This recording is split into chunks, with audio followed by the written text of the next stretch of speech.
Hello everyone. Welcome to my channel Initial Solution.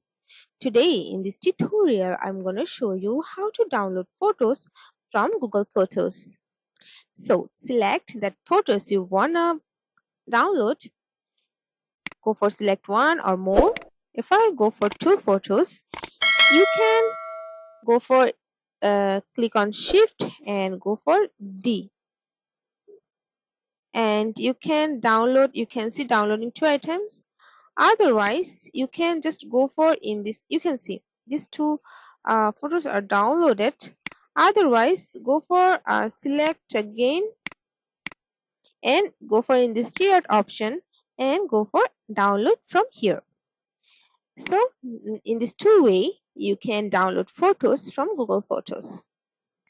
Hope this video helped you. If it did, then please like, comment and share. Subscribe to our channel and don't forget to hit the bell icon for more videos. Thank you.